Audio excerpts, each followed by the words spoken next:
el Apocalipsis habla de la segunda venida de Cristo y cómo Dios separará a la humanidad en dos grupos. En Apocalipsis 20 dice que en el versículo 14 que por un lado están los que recibieron tronos y la facultad de juzgar, son los que no recibieron la marca en sus frentes ni en sus manos, y vivieron y reinaron con Cristo 1000 años. Y por el otro lado están los que describen en el versículo 15, que son los que no están escritos en el libro de la vida y fueron lanzados al lago de fuego.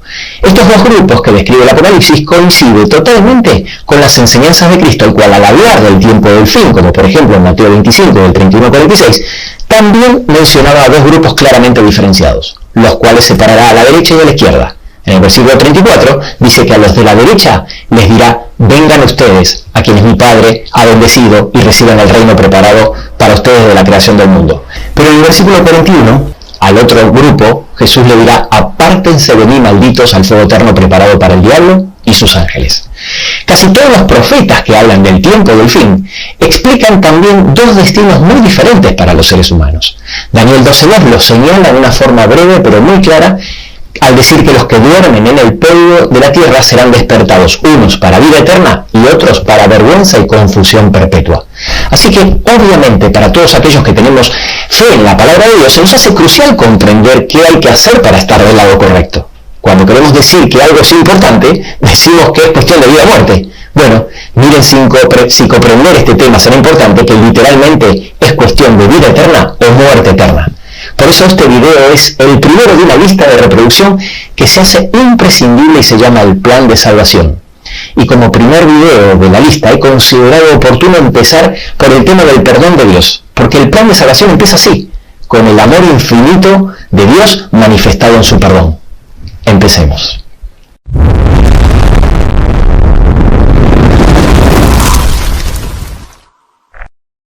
Con todas las enseñanzas de la Biblia es fácil irnos a los dos extremos y perder el equilibrio. Y el tema del perdón de Dios no es una excepción. Hay creyentes que el sentimiento de culpa los aplasta y les cuesta mucho perdonarse a sí mismos y no consiguen ver con claridad el perdón de Dios, o por lo menos no cree que los alcance. Esta es una realidad mucho más frecuente de lo que pensamos en el cristianismo. Tal es así que hay muchos cristianos que no se perciben salvos. ¿Y qué es no sentirse salvos sino no sentirse perdonados? Por otro lado, están los que al descubrir el infinito amor de Dios manifestado en su perdón, llegan a la conclusión que no importa lo que hagan o cómo vivan, al final ese perdón los alcanzará a todos. Concepto totalmente contrario, por cierto, a lo que enseñan los versículos que hemos leído en la introducción de este video y muchísimos otros. Mi intención es abarcar esta temática a lo largo de esta lista de reproducción, pero en este video quiero limitarme a describir el perdón de Dios con la absoluta seguridad que me quedaré muy corto, como un niño que quiere vaciar el océano en su balde de juguete.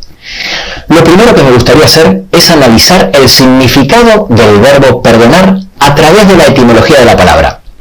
Me encanta la etimología de las palabras porque nos enseñan muchas cosas. El verbo perdonar está formado por dos vocablos, el prefijo per y el verbo donar. El verbo dar significa que estoy entregando algo, pero no siempre es un regalo. Puedo entregar algo porque lo debo, porque me lo pagaron, o porque es una obligación. Pero el verbo donar es diferente. Nos indica que se está entregando algo sin que se haya pagado por ello. Una donación, siempre, en todos los casos, es un regalo. En el verbo perdonar, el verbo donar viene precedido por el prefijo per. Es un prefijo que significa por completo. Por ejemplo, la definición de durable es duradero, pero si yo busco la definición de perdurable, dirá que dura mucho tiempo. Seguir a alguien quiere decir que voy detrás de una persona, pero si le agrego el prefijo perseguir, entonces el verbo perseguir adquiere una intensidad mucho mayor. En química, por ejemplo, cuando el elemento químico tiene 4 valencias, para diferenciarlo en cada una de ellas se modifica el nombre cambiando la terminación y luego agregando un prefijo. Cuando tiene la valencia más alta, la cuarta, el prefijo que se le agrega es per. Así que, por definición, el perdón es una donación pero de forma superlativa. El perdón no es jamás a medias, no es una disculpa, sino que debe ser por completo y perfecto. Entendiendo esto como punto de partida, quiero decirles que el perdón de Dios no tiene nada que ver con nuestro perdón. Al ser creados a imagen y semejanza de Dios, compartimos muchas características de nuestro Creador. Por ejemplo, Dios nos llama a ser santos como Él es santo. Pero nuestra santidad no tiene nada que ver con la santidad de Dios. Él es santo por naturaleza. Nosotros creamos vida al procrear hijos, pero nuestra capacidad de crear vida no tiene nada que ver con la capacidad de creación de Dios. Él crea por su palabra de la nada. De la misma forma, nosotros podemos perdonar, porque hemos sido creados a su imagen y semejanza, pero no tiene nada que ver nuestro perdón con el de Dios. ¿En qué sentido es diferente? Bueno, en todo. Por ejemplo, cuando nosotros perdonamos, no restauramos la relación. Dios sí. Cuando nosotros perdonamos, no quitamos la culpa.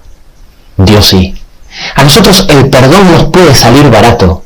A Dios le salió carísimo. Si alguien te roba una bicicleta y tú decides perdonarlo, ¿cuánto te costó el perdón? Una bicicleta. Pero en el caso de Dios no es así, porque Él es el juez de todo el universo. Entonces, ¿cómo es posible? ¿Cómo hace Dios para odiar el pecado, pero aún así amar al pecador? ¿Cómo es posible que Él haga culpable al inocente a fin de convertir en inocente al culpable? ¿Cómo hace Dios para restaurar la relación a través del perdón? ¿Cómo es posible que Él me quita la culpa ante Él, ante mí, ante todo el universo? ¿Cómo es posible que un ser todopoderoso, perfecto y santo se preocupe en borrar las iniquidades de gente indigna como tú y como yo a un precio tan alto? Bueno, el perdón de Dios es tan amplio y tan complejo que se expresa en la Biblia a través de 4 palabras. 4, ni 3, ni 5. Algunas más raras que otras. Esas 4 palabras son propiciación, redención, remisión y expiación. Son todas palabras legales, es decir, de terminología jurídica, porque la Biblia es un libro legal en sí misma. Habla de juicios, hay pactos que son contratos, está Satanás, que significa el acusador, que es el fiscal, hay un juez, un abogado, etc. Y ya veréis qué interesante, cuando avancemos en el plan de salvación, veremos cómo este gran conflicto entre Jesús y Satanás es un conflicto legal. Por eso casi todos los profetas, y especialmente el Apocalipsis, hablan tanto del juicio, o los juicios, ya que en realidad hay más de uno. Las 4 palabras tienen significados diferentes, pero las 4 acciones fueron realizadas por Cristo en la cruz. Por eso presta mucha atención a lo que te voy a decir. Si quieres entender el perdón de Dios, debes mirar a la cruz de Cristo. Empecemos analizando la primera palabra, propiciación. Muchas veces esta palabra es traducida como piedad, misericordia o perdón. Seguramente habrás oído hablar de la parábola del fariseo y el publicano. En Lucas 18:13 dice que el publicano no se animaba a levantar la vista y golpeándose el pecho dijo, sé propicio a mí. Hay versiones que traducen esta frase como ten piedad de mí o ten misericordia o compasión de mí. Y esto lo hacen para que el texto sea más entendible para el lector promedio que tal vez desconozca el significado de la palabra propiciación. No es que esté mal traducido, ya que de alguna manera propiciación significa misericordia o perdón, pero no es exactamente lo mismo, ya que la palabra propiciación es una palabra técnica que hace referencia a una parte específica del enorme y profundo perdón de Dios. Por eso es tan importante leer diferentes versiones. La palabra propiciación es la palabra griega hilasmos, que significa aplacar la ira de Dios. El Señor no soporta el pecado porque ve sus consecuencias cada día. No lo tolera, simplemente no lo puede consentir. Lo repudia. En definitiva, es incompatible con su naturaleza santa y la presencia del pecado es innegociable en el universo y debe ser extirpado para siempre. Imagínate que alguien cometió un delito, iba conduciendo borracho por la calle y atropella a un niño pequeño el cual muere. Entonces va a juicio para ser juzgado y justo le toca un juez, el cual hace años también perdió a su hijo pequeño porque un hombre ebrio conduciendo lo atropelló. Entonces, cuando el acusado cree que todo está perdido, se entera que el abogado que lo defenderá en el juicio es el hijo mayor del juez. Y entonces le da esperanza, porque ¿quién mejor que su propio hijo para aplacar la ira de su padre? Por eso Jesús es nuestro abogado, porque Él aboga, es decir, intercede en nuestro favor. En 1 Juan 2, del 1 al 2, Él dice, estas cosas escribo no para que pequéis, pero si alguno hubiere pecado, abogado tenemos para con el Padre a Jesucristo el justo. Y Él es la propiciación por nuestros pecados. Usando aquí, Juan, la mismísima palabra hilasmos. Sí, su amor es tan grande que el juez hizo algo totalmente inesperado que dejó al universo con la boca abierta.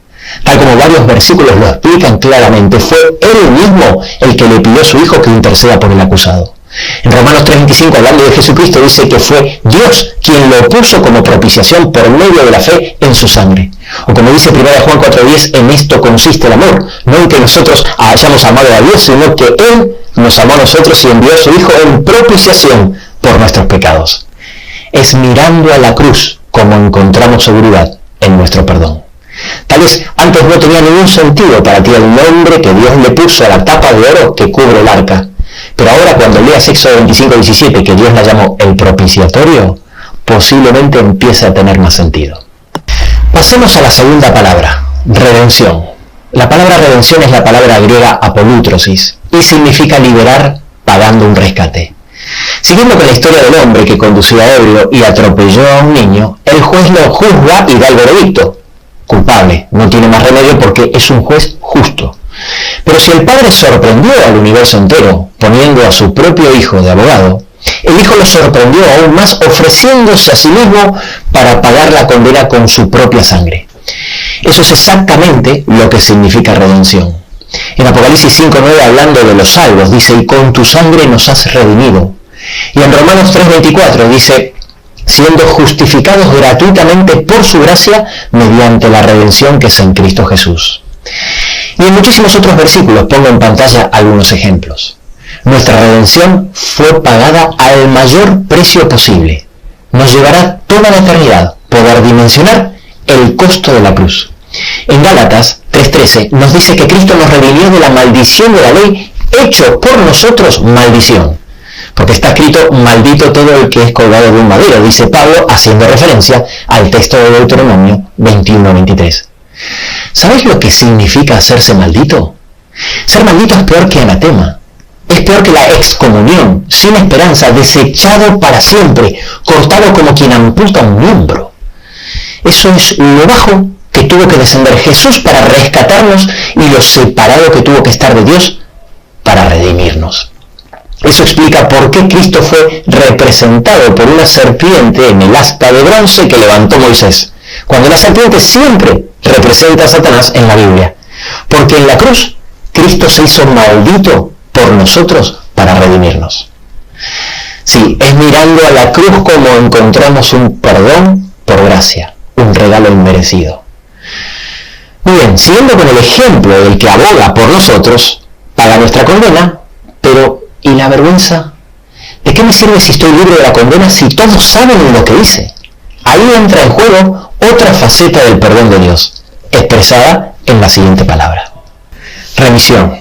Remisión es la palabra griega áfesis, que significa enviar lejos nuestras transgresiones. Hemos sido perdonados de la condena de la muerte. Cristo, nuestro abogado, nos redimió del castigo. Pero Dios, Jesús y el resto de los seres celestiales siguen sabiendo lo que hicimos. ¡Qué vergüenza! ¿Cómo podré siquiera mirarlos a la cara?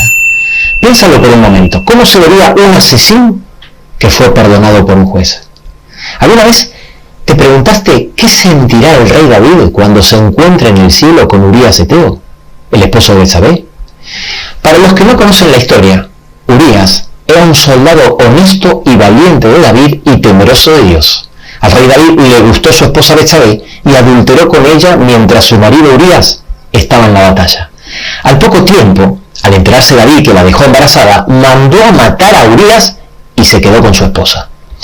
Después de esto, el profeta Natán lo amonesta duramente, y David, aunque sufre las consecuencias de su pecado y su hijo muere, él, siendo adúltero, mentiroso y asesino, se arrepiente sincera y profundamente y Dios lo perdona.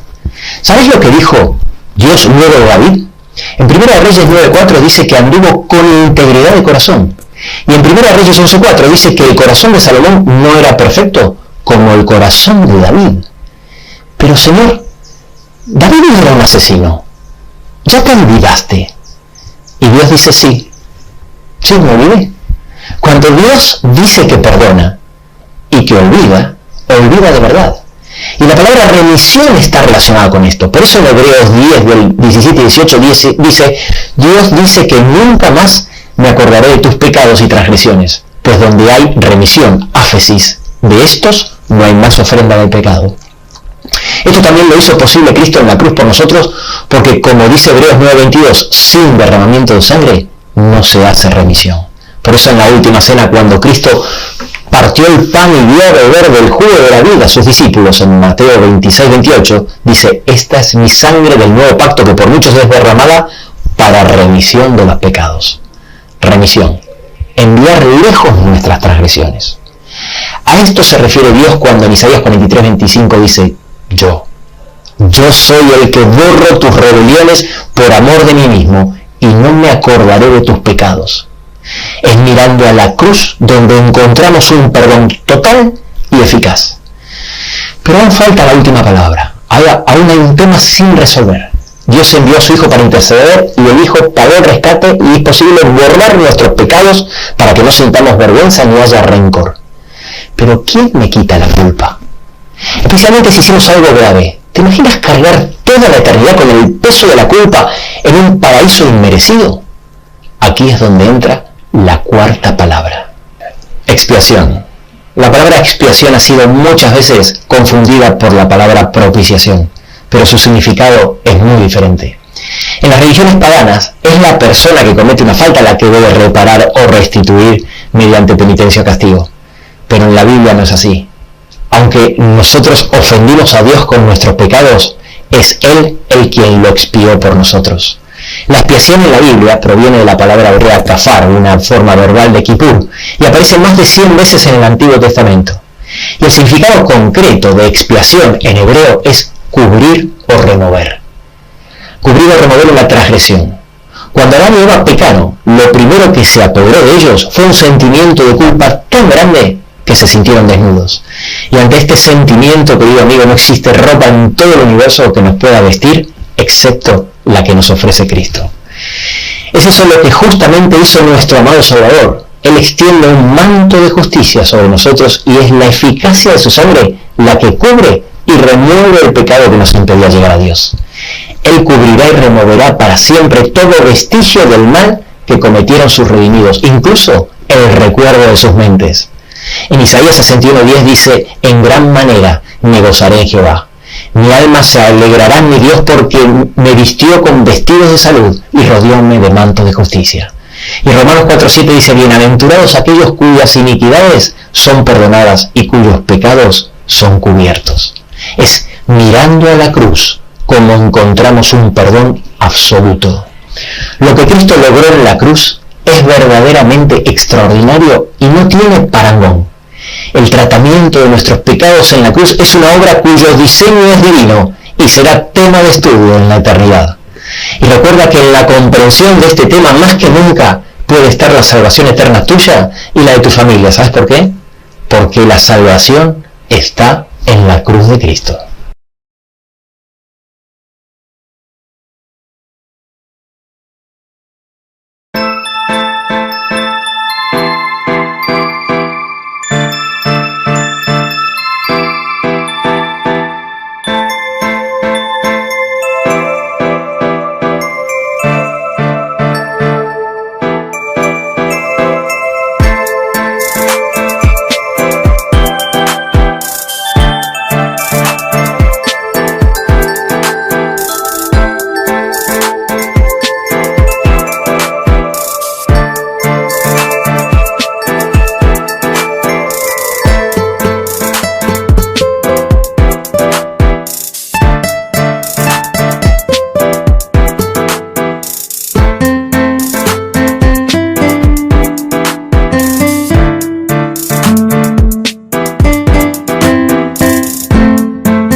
related to you make me smile. I know you are doing hard work to make things possible. I want to let you know that I am with you, and I will be forever. Every little thing related to you make me smile. I know you are doing hard work to make things possible.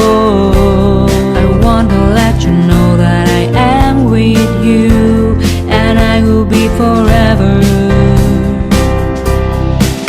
When you talk, I want to listen to you for hours. When you are there beside me, I feel like looking at you all the time. My love for you will never really change. Just want to tell you that you mean a lot to me.